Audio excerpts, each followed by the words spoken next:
Number 1, write each expression in simplest radical form. So when we're simplifying square roots, we need to ask ourselves, what's the biggest perfect square that's a factor of the number inside the radical? So what's the biggest perfect square factor of 125? Well, I can rewrite that as radical 25 times 5, because 5 times 25 is 125. The product of two radicals can be split up into the radicals of the products, and we get 5 square roots of 5, because the square root of 25 is 5. B. That negative 3 is just coming along for the ride. We'll deal with that at the end. What's the biggest perfect square that's a factor of 28? What's the biggest perfect square that's a factor of 28? Well, that's 4 times 7. So this is negative 3 times radical 4 times radical 7, because I can, the square root of a product is the product of the square roots. And negative 3 times radical 4, well, radical 4 is 2 times radical 7, so we get negative 6 radical 7. And finally, we have to deal with the square root of 128. Well, what is the biggest perfect square factor of 128? Maybe you said 4, maybe you said 16, but the largest one is actually radical 64. So square root of 64 times the square root of 2 gives me 128, and I'm dividing that by 4. So I get the square root of 64 times the square root of 2 over 4.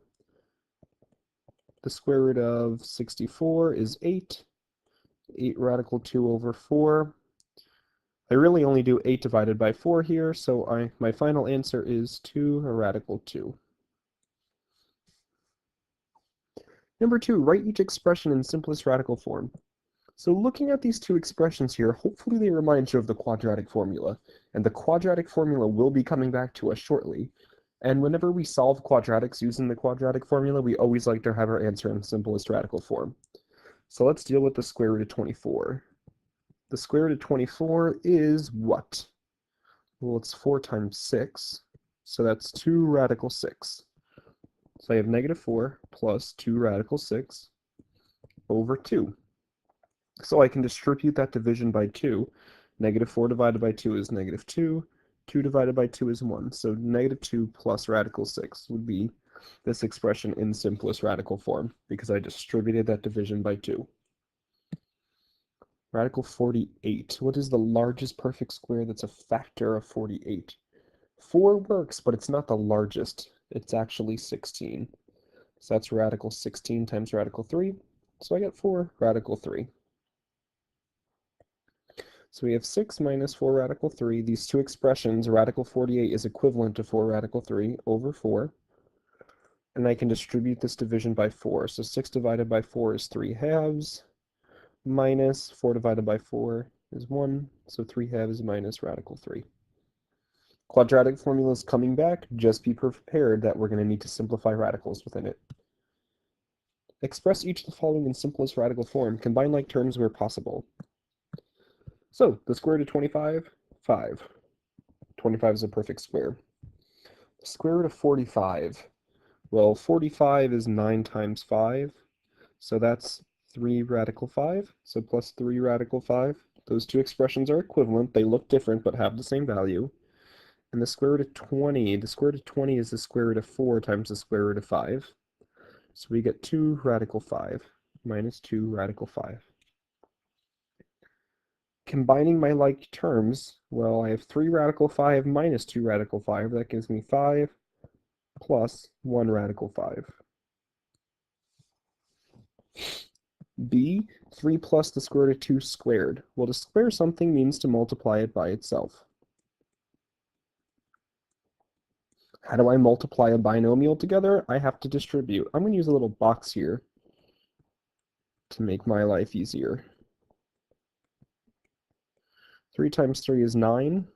Square root of 2 times 3 is 3 radical 2. 3 times the square root of 2 is 3 radical 2. The square root of 2 times the square root of 2. Well, that's the square root of 4, which is actually just 2. Hopefully you recognize that the square root of 2 times the square root of 2 is the square root of 2 squared. Well, square rooting and squaring are inverse operations, so you just get 2. So I combine my like terms and I get 9 plus 2 is 11 plus 6 radical 2. And that's our final answer. Write the conjugate of each of the following expressions. The conjugate, all we have to do is change the middle sign. That's all a conjugate is. So 3 plus radical 5, the conjugate is 3 minus radical 5. Minus 7x minus radical 2, the conjugate is change the middle sign. So minus 7x plus the square root of 2. Square root of a minus b, the square root of b is the square root of a plus the square root of b. The conjugate just means change the middle sign. Factor the expressions over the real numbers if possible. So this is using that idea of conjugate pairs to factor things that look like the difference of perfect squares, except now we're going to factor over the real numbers. X squared minus 25. Well, we know from 9th grade that that's x plus 5, x minus 5. Notice how we don't really think of these as conjugates, but these are conjugates because the middle sign is different. X squared minus 30. Well, what number squared gives me 30? Well, x times x is x squared. The square root of 30 times the square root of 30 gives me 30, so x plus radical 30, x minus radical 30. It's taking that idea of difference of perfect squares, which are really multiplying conjugate pairs together, and factoring things over the real numbers. So we can take 30 and write it as the square root of 30 times the square root of 30. X squared plus 16, this is the sum. This is the sum. This is not the difference. Conjugate pairs, for now, factoring over the real numbers only works for the difference of perfect squares. So this is not factorable. This is not factorable. That looks like an E. This is not factorable because it's the sum, not the difference. We will get to that at some point, probably 10 to 15 lessons. That's coming. Prove that the product of the square root of a minus the square root of b and its conjugate is a minus b.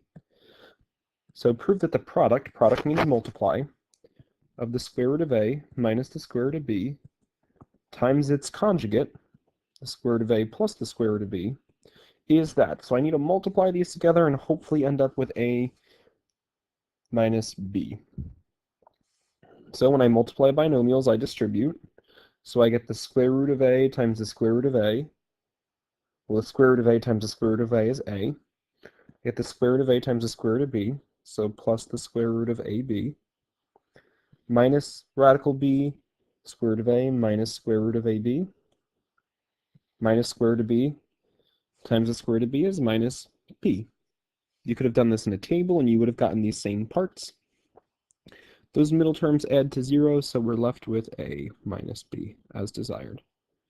The key thing to remember when we multiply conjugate pairs together, it's really the difference of perfect squares. X minus y times x plus y. That's x minus y, x plus y is x squared minus y squared. It's really just the difference of perfect squares at work here. So the square root of a squared is a, minus the square root of b squared is b. That's lesson 7.